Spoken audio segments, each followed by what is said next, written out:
하나님 말씀은 구약성경 잠언 14장 10절에서 14절까지입니다. 우리 같이 한 목소리로 함께 읽겠습니다. 마음의 고통은 자기가 알고 마음의 즐거움은 타인이 참여하지 못하느니라. 악한 자의 집은 망하겠고 정직한 자의 장막은 흥하리라. 어떤 길은 사람이 보기에 바르나 필경은 사망의 길이니라. 웃을 때에도 마음에 슬픔이 있고 즐거움의 끝에도 근심이 있느니라. 마음이 굽은 자는 자기 행위로 보응이 가득하겠고 선한 사람도 자기의 행위로 그러하리라. 아멘. 선한 마음을 가져라 라는 제목으로 말씀의 은혜를 나누고자 합니다. 본문에는 10절과 13절, 14절에 이제 마음이 들어가 있습니다. 근데 실제로 11절과 12절의 내용도 결국 이제 마음에 의해서 결정되는 이야기입니다. 10절은 마음의 고통은 자기가 알고 마음의 즐거움은 타인이 참여하지 못하느니라 이렇게 되어 있습니다만은 원문을 그대로 번역을 하면 자신의 목숨의 마음이라고 이렇게 되어 있는데 자신의 마음 또는 자신의 이게 사본에 따라서 이걸 마음으로도 마음이라고도 되어 있고 또 이제 푸시케 목숨이라고도 되어 있습니다. 그래서 그대로 그냥 마음으로 하면 자기의 목숨에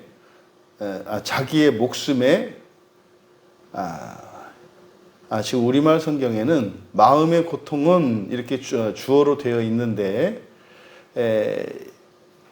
여기에는 이제 동사가 생략되어 있고 수식만 합니다. 그래서 마음이 이제 주어가 됩니다.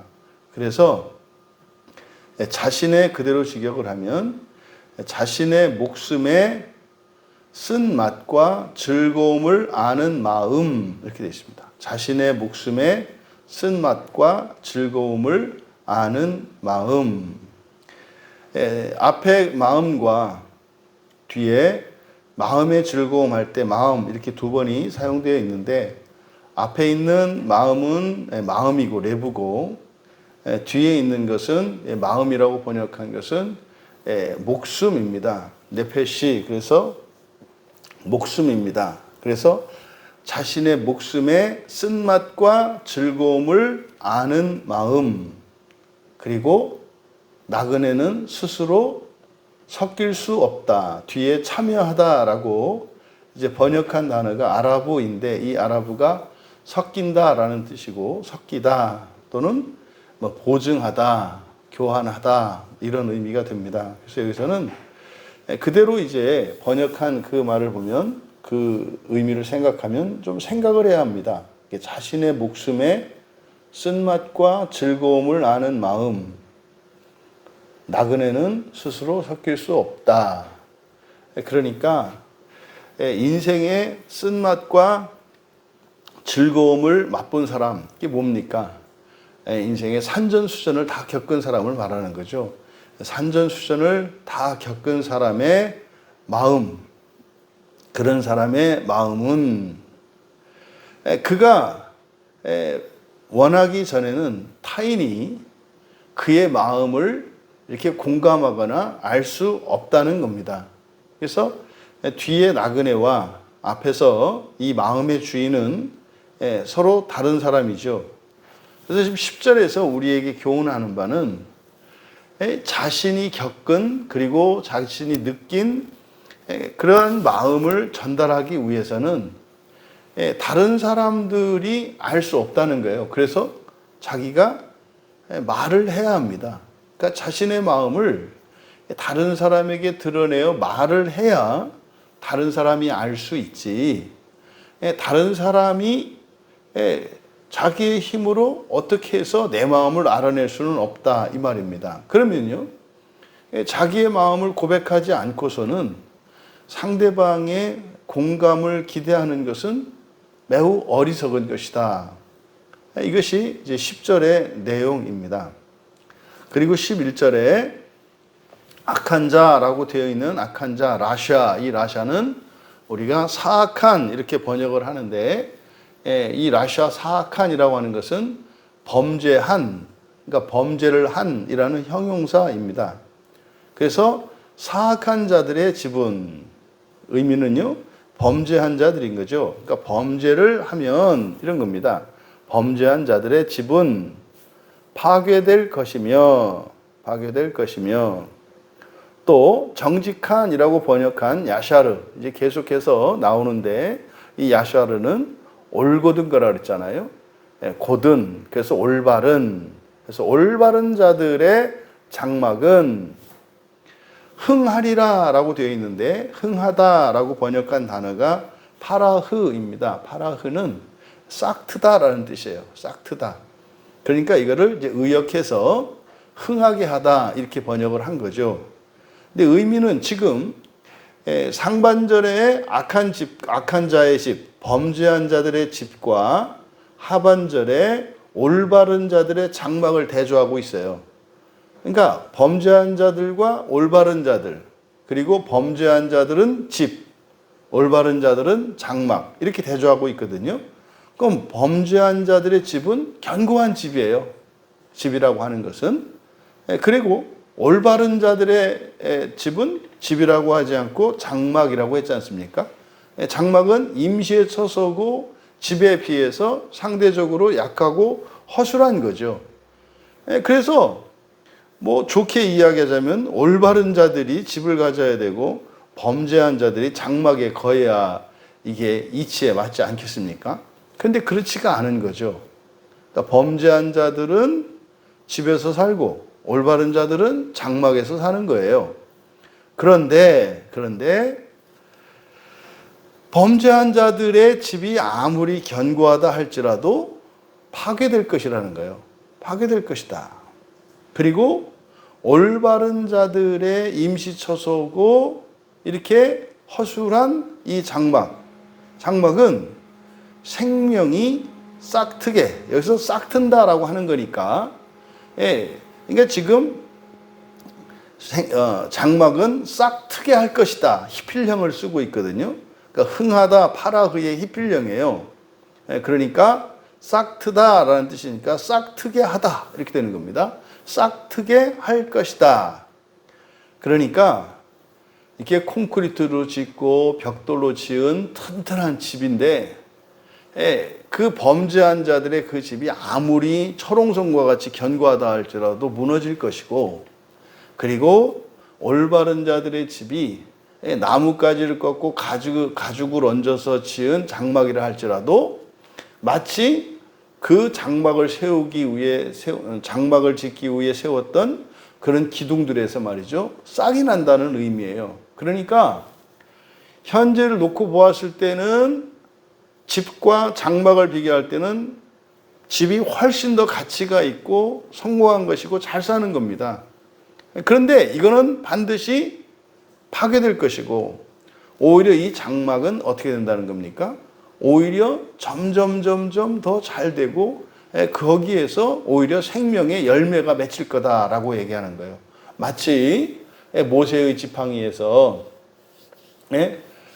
그 아론의 그 싹난 지팡이, 아론의 지팡이에서 그 싹이 났던 것처럼 장막을 세우기 위해 세워놓은 그 기둥에서 싹이 날 거다라고 이야기를 하는 겁니다. 그러면 우리가 눈으로 볼 때는 사람들은 집과 장막을 놓고 집을 선택한단 말이죠. 그런데 안 된다는 거예요. 아무리 되는 것 같고 뭐 좀 이룬 것 같아도 그것은 반드시 무너질 것이고, 그리고 없는 것 같고 허름하고 가난한 것 같다 하더라도 거기에서는 오히려 생명이 싹트게 될 것이라고 이야기하는 겁니다. 그러니까 11절에서요, 인생의 흥망성쇠, 인생의 성패라고 하는 것은 물질적이고 눈에 보이는 그 집과 장막이 아니라는 거죠. 뭡니까?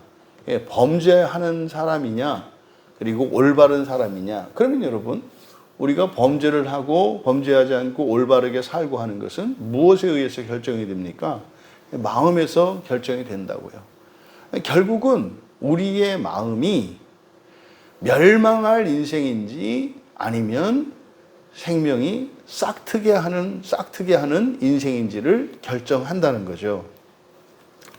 그리고 12절에 어떤 길은 사람이 보기에 바르나 필경은 사망의 길이니라 이렇게 돼 있어요. 여기서 이제 어떤 길은 사람이 보기에 이렇게 돼 있는데 이제 사람이라고 번역한 단어가 이쉬입니다. 이쉬.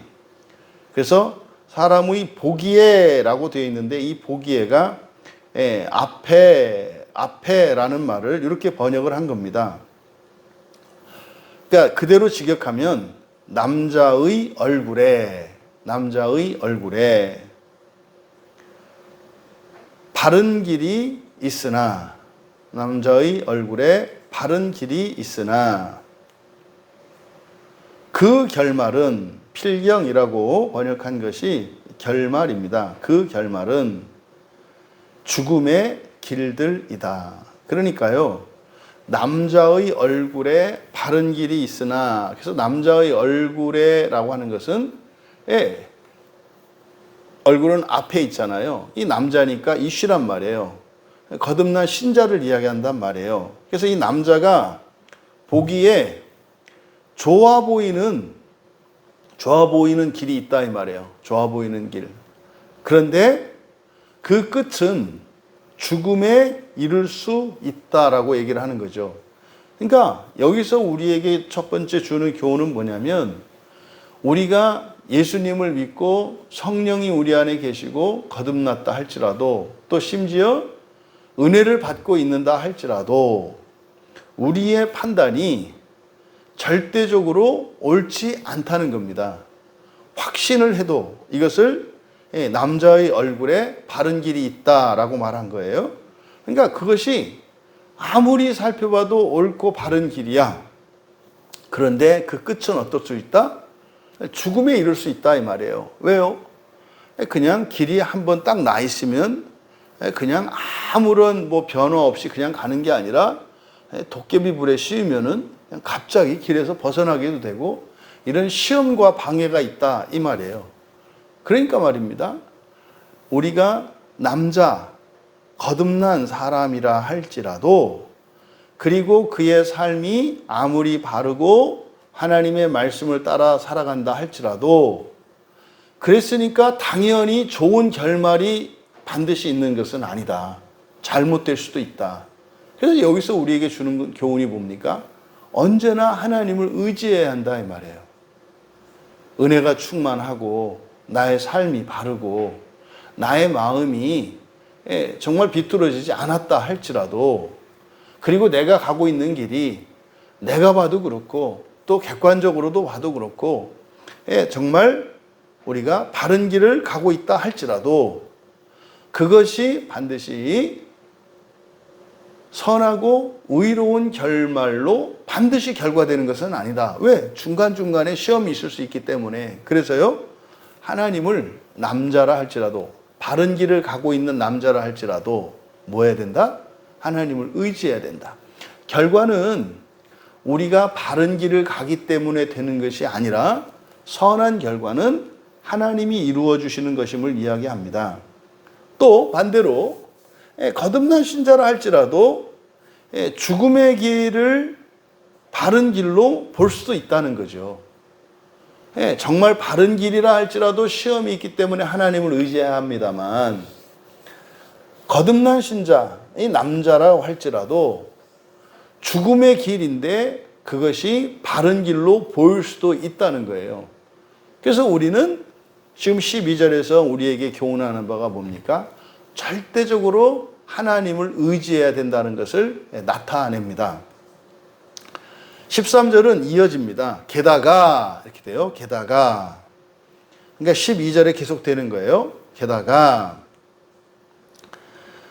웃을 때에도 마음에 슬픔이 있고 즐거움의 끝에도 근심이 있느니라. 의역이 좀 많이 되어 있습니다.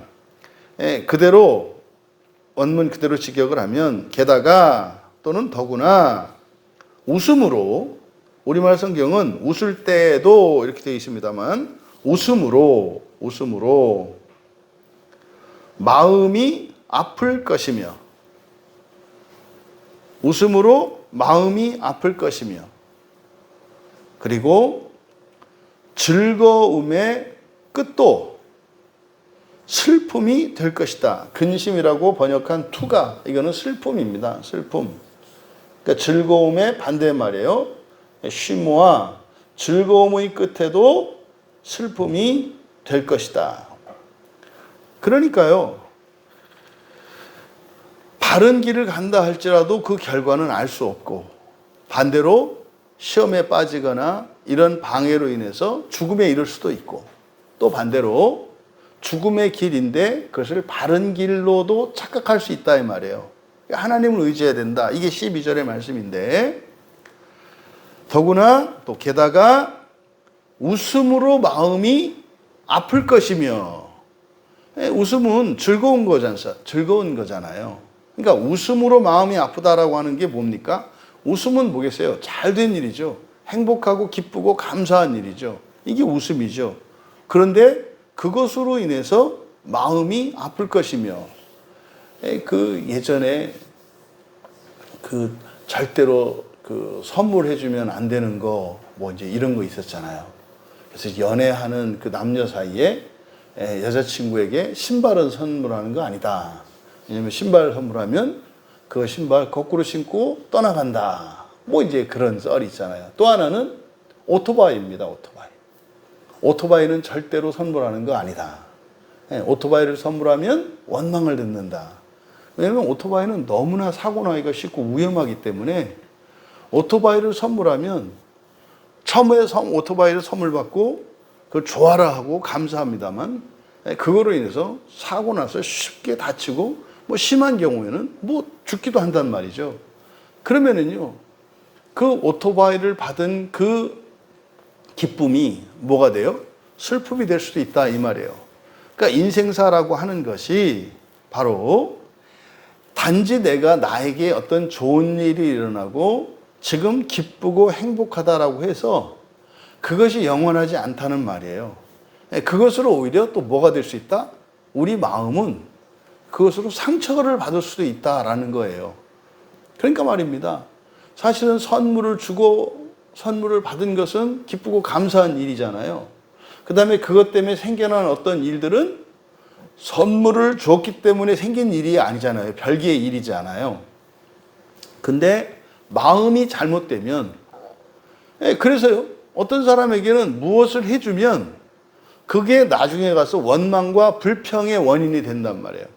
왜 거기 가자 그래가지고 내가 거기 가서 이렇게 됐는가? 여러분, 가자고 할 사람을 잘못되자고 어디 가자고 하거나 그렇게 한 게 아니잖아요.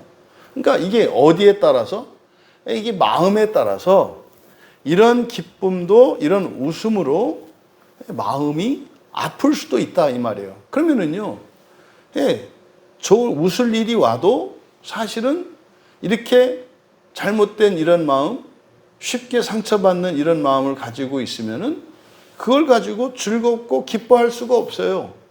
왜냐하면 그것으로 인해서 또 다른 아픔을 마음이 겪을 것이기 때문에, 또 즐거움의 끝도 슬픔이 될 거다. 그 마찬가지입니다. 그러니까 이게 마음에 따라서 즐거움도 즐거움을 누리지 못하고 웃음도 웃음으로 누리지 못하게 된다는 것을 이야기를 합니다.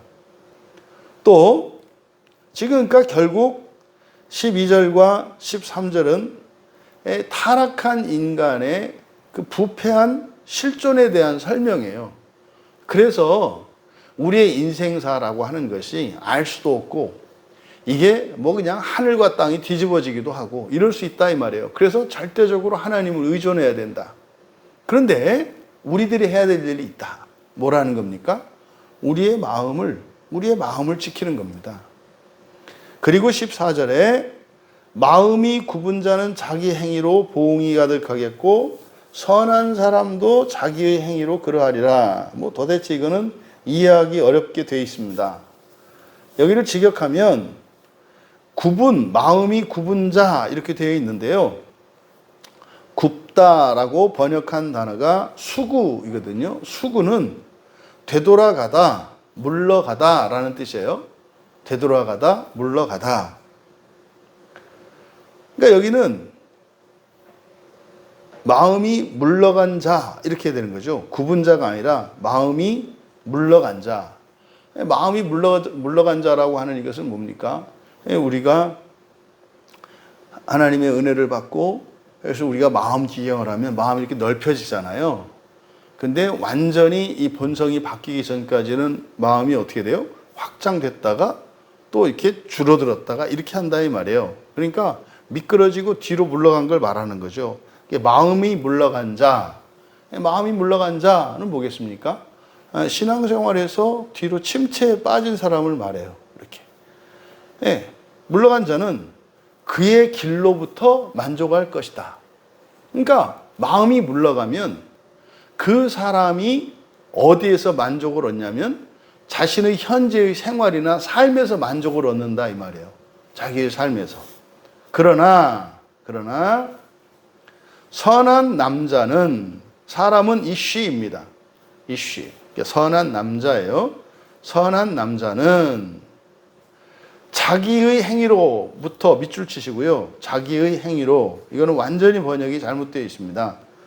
여기가 자기의 행위로라고 번역한 것이 어디로부터라고 하는 전치사 매와 위에를 나타내는 알입니다. 그러니까 매알이니까 위로부터예요. 위로부터. 그래서 그러나 선한 남자는 위로부터 생략되어 있어요. 뭐겠어요? 생략된 것은 앞에서 사용된 동사가 반복되기 때문에 사용한 거죠. 그러니까 선한 남자는 위로부터 만족할 것이다. 물러간 사람은, 마음이 물러간 사람은 어디서 만족을 얻어요?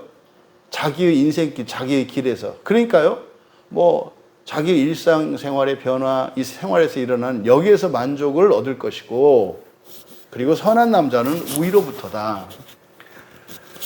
여러분, 여기서 지금 이야기하는 것, 이것은요, 우리가 이 세상에 태어나서 무엇을 위해서 왜 사는지, 그리고 어떻게 살아야 하는지를 성경을 통해서 우리는 분명히 알게 됩니다. 사람이 태어난 것은 부활을 위해서 태어난 거죠. 마치 고치 속에 있는 애벌레와 같은 존재로 우리가 태어나는 거예요. 그래서 마치 고치를 벗어나서 나비가 되는 것처럼 사람이라고 하는 존재는 이 육체를 가진 이 몸으로 살지만 바로 변화, 부활을 위해서 살아가는 거예요. 부활의 날을 위해서 살아간단 말이에요.